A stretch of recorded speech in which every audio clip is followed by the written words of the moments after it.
بسم اللہ الرحمن الرحیم۔ السلام علیکم۔ اسپرٹ آف اسلام چینل میں ایک بار پھر خوش آمدید۔ عزیز طلبہ، گزشتہ کلاس میں ہم نے سندھ بورڈ کی 11ویں جماعت کی اسلامیات کے لیکچرز کے حوالے سے کتاب میں موجود باب اول حصہ بے کے سبق منتخب آیات کا ترجمہ و تشریح کے سلسلے میں سورۃ الانفال کی آیت نمبر 11 تا آیت نمبر 19 تک کا ترجمہ و تشریح کو تفصیل سے پڑھا اور سمجھا تھا۔ آج کی اس کلاس میں ہم اس سبق کے متعلق تفصیلی سوالات کے جوابات اور مختصر سوالات کے جوابات کو سمجھیں گے۔ اگر آپ نے اس سبق کے تفصیلی لیکچر کی ویڈیو نہیں دیکھی تو اس کا لنک آپ کو ڈسکرپشن میں مل جائے گا۔ آپ اس لیکچر کو دیکھ لیں گے تو آپ کو سوالات کے جوابات کو سمجھنے میں آسانی ہوگی۔ اس سے پہلے کہ سبق کا آغاز کریں، اگر آپ نے ہمارا channel spirit of Islam subscribe نہیں کیا تو چینل کو سبسکرائب کر لیجئے، ویڈیو کو شیئر کیجئے اور ساتھ لگے بیل آئیکن کو بھی دبا لیجئے تاکہ آپ کو آئندہ بھی اس طرح کی ویڈیوز کا نوٹیفیکیشن ملتا رہے۔ تفصیلی سوالات کے جوابات میں پہلا سوال ہے درج ذیل سوالات کے تفصیلی جوابات لکھیے۔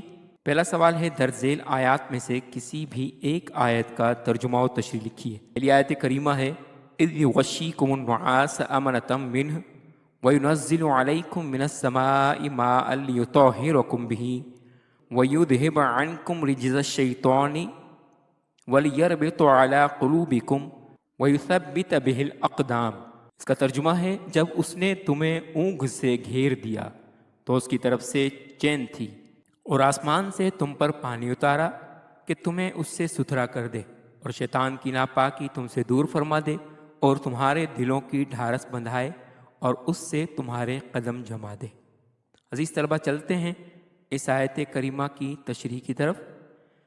یہ آیت ایک مخصوص تاریخی واقعہ کی طرف اشارہ کرتی ہے جسے اکثر جنگ بدر یا اسی طرح کی صورتحال سمجھا جاتا ہے، جہاں مسلمانوں کو ایک نازک لمحے کا سامنا کرنا پڑا، جس میں سب سے پہلے ہے اللہ تعالیٰ کی یقین دہانی۔ دین سے مراد وہ ہے جو اللہ تعالیٰ نے کسی اہم واقعہ سے پہلے مسلمانوں کو عطا کیا ہے۔ اس کے بعد ہے بارش کے ذریعے طہارت۔ اللہ کی طرف سے بھیجی جانے والی بارش جسمانی اور روحانی طور پر صفائی کا اثر رکھتی تھی، جس سے خوف یا شک سے وابستہ گندگیوں کو دور کیا جاتا تھا۔ اس کے بعد ہے شیطان کے اثر و رسوخ کو ختم کرنا۔ بارش نے مسلمانوں کو شیطان کی سرگوشیوں اور فتنوں سے پاک کرنے کا کام کیا۔ اس کے بعد اگلا پوائنٹ ہے دلوں اور ذہنوں کو مضبوط بنانا۔ بارش نے مومنوں پر گہرا اثر ڈالا اور ان کے عزم و حوصلے کو تقویت بخشی۔ یہ آیت مومنوں کی زندگیوں میں خدائی مداخلت کے کردار پر زور دیتی ہے۔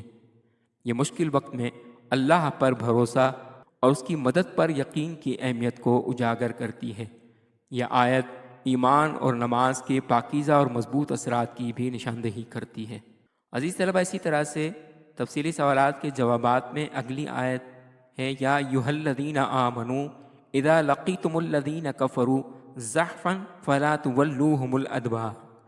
اس کا ترجمہ ہے اے ایمان والو، جب کافروں سے تمہارا مقابلہ ہو تو انہیں پیٹھ نہ دو۔ یہ اس کا ترجمہ ہے۔ چلتے ہیں اس کی تشریح کی طرف۔ یہ آیت کافروں کے ساتھ جنگ کے دوران مومنوں کے لیے ایک واضح ہدایت فراہم کرتی ہے۔ پوائنٹ نمبر 1، پیچھے نہ ہٹنا۔ مومنوں کو واضح طور پر منہ موڑنے اور میدان جنگ سے بھاگنے سے منع کیا گیا ہے۔ اس کے بعد ہے ثابت قدمی۔ اس آیت میں ثابت قدم رہنے اور ہمت اور عزم کے ساتھ دشمن کا مقابلہ کرنے کی اہمیت پر زور دیا گیا ہے۔ اس آیت میں مصائب یعنی مصیبتوں کا مقابلہ کرنے میں بہادری اور ثابت قدمی کی اہمیت پر روشنی ڈالی گئی ہے۔ اس میں مسلمانوں کو اپنے دشمنوں کے خلاف متحد ہونے اور جرأت کے ساتھ اپنے عقیدے کا دفاع کرنے کی ضرورت پر زور دیا گیا ہے۔ اس کے بعد اگلا سوال ہے جنگ بدر کے موقع پر اللہ تعالیٰ کی طرف سے مومنوں کی خصوصی مدد کے متعلق تحریر کریں۔ اس کا جواب ہے جنگ بدر میں مسلمانوں کے لیے خصوصی مدد کا یہ انتظام کیا گیا کہ اللہ تعالیٰ نے ان کے اوپر بارش برسا دی، جس کی وجہ سے پانی کا انتظام بھی ہو گیا اور ریگستان کی ریت بھی جم گئی، جس کی وجہ سے ان کے پاؤں جمنے لگے اور ڈٹ کر مقابلہ کرنے میں آسانی ہوئی۔ عزیز طلبہ، اس کے بعد چلتے ہیں کتاب میں موجود اس سبق کے مختصر سوالات کے جوابات کی طرف۔ سوال ہے درج ذیل سوالات کے مختصر جوابات لکھیے، جس میں پہلا سوال ہے جنگ بدر کے موقع پر بارش ہونے کے کیا فوائد بتائے گئے ہیں؟ اس کا جواب ہے میدان جنگ میں مسلمانوں کی زمین ریتیلی تھی اور کافروں کی زمین تر تھی۔ ظاہر ہے کہ ریت کی وجہ سے نقل و حرکت کرنا مشکل ہو رہا تھا، لہٰذا اللہ تعالیٰ نے دوسرا انعام یہ کیا کہ بارش نازل فرما دی، جس سے ریتیلی زمین میں نقل و حرکت آسان ہو گئی۔ دوسرے وضو اور طہارت میں آسانی ہو گئی۔ تیسرے اس سے شیطانی وسوسوں کا ازالہ فرما دیا گیا۔ عزیز طلبہ، اس کے بعد سوال نمبر 2 ہے جنگ بدر کے موقع پر اللہ تعالیٰ نے فرشتوں کو کیا حکم فرمایا؟ اس کا جواب ہے جنگ بدر کے موقع پر فرشتوں کو حکم دیا کہ مسلمانوں کی حوصلہ افزائی کریں، ان کو ثابت قدم رکھیں اور کافروں کی گردنوں اور ان کے پور پور کو کاٹ ڈالیں۔ اسی طرح سے تیسرا سوال ہے کفار سے مقابلے کی صورت میں سورۃ الانفال کی اوپر بیان کردہ آیات میں کیا ہدایات دی گئی ہیں؟ اس کا جواب ہے ان آیات میں جنگ کے اصولوں میں سے ایک اصول بیان کیا گیا ہے کہ جب بھی تمہارا کافروں سے مقابلہ ہو تو کبھی پیٹھ پھیر کر بھاگتے نہیں ہیں، اڑ جاؤ مر جاؤ، منہ موڑ کر مت بھاگو۔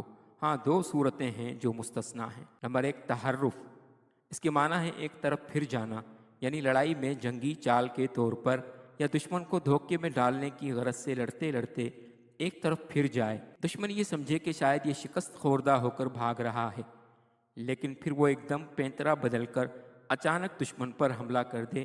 یہ پیٹھ پھیرنا نہیں بلکہ یہ جنگی چال ہے جو بعض دفعہ ضروری اور مفید ہوتی ہے۔